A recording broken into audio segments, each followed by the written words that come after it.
Once upon a time, in a busy market in Okura, there lived a food vendor named Amara. Her roadside food stand, popularly known as Momoput, was always surrounded by eager customers.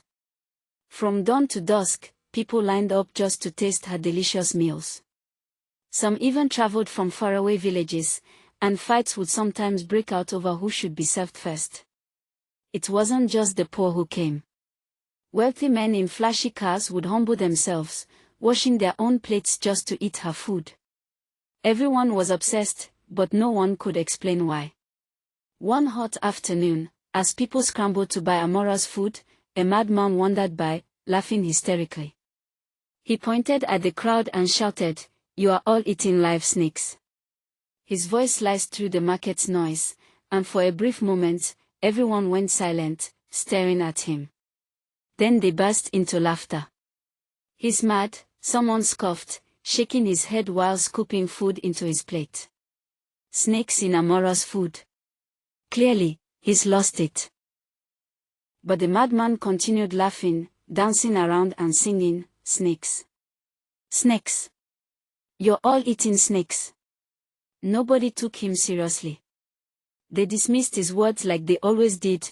After all, he was just a madman, or so they thought. Not far from Amara's stand was another food vendor named Kemi. Her shop had once been the pride of the market, known for her mouth-watering jollof rice and crispy fried meat. But ever since Amara's food gained fame, Kemi's customers had vanished.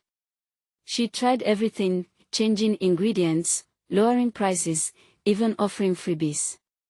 But nothing worked.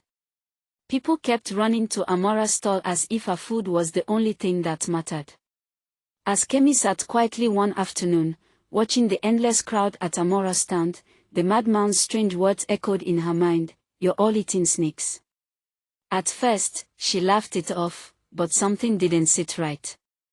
Why would rich men, used to eating at five-star restaurants, humble themselves to eat by the roadside and even wash their own plates? Something was off. That evening, after another disappointing day with no customers, Kemi walked past Amara's stall again. From a distance, she watched Amara smiling sweetly, scooping food for her customers as though nothing was wrong. Kemi's unease grew.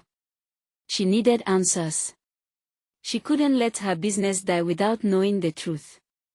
That night, Kemi packed a small bag and traveled to a nearby village to meet a renowned seer, Mama Nena, a woman said to have eyes that could see what others couldn't.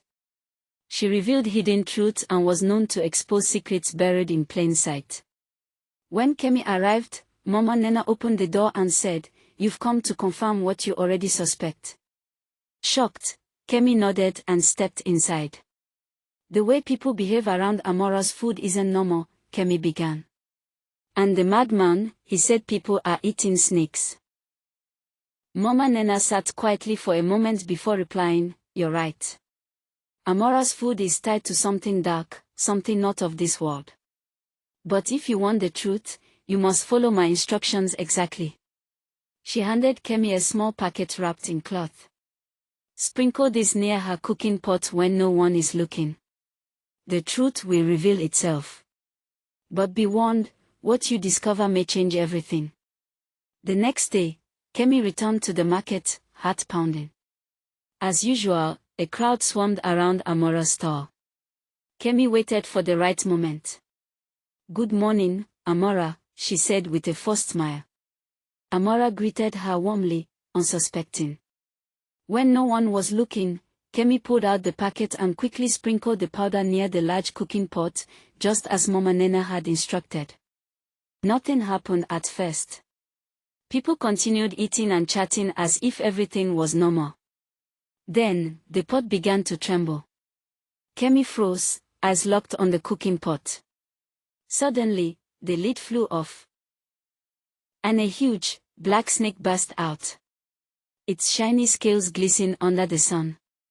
Its tongue hissed loudly as it slithered back and forth, rising higher with each movement. The market went dead silent. Then panic exploded. People screamed and fled, dropping their plates, spilling food everywhere. Mothers grabbed their children. Men stumbled over each other in a frenzy. The snake towered above the pot, scanning the crowd with glowing eyes. Kemi was frozen in place. The madman had been right all along. They had been eating snakes. Amara, standing behind her stall, looked calm at first. But as the snake fully emerged, she panicked, grabbing the pot lid and trying to force the creature back inside. It was too late. Everyone had seen the truth. Chaos swept through the market. People ran in every direction, screaming, "Snake! Snake!" Vendors abandoned their goods, customers trampled over one another. Even those who didn't eat from Amara's stall ran.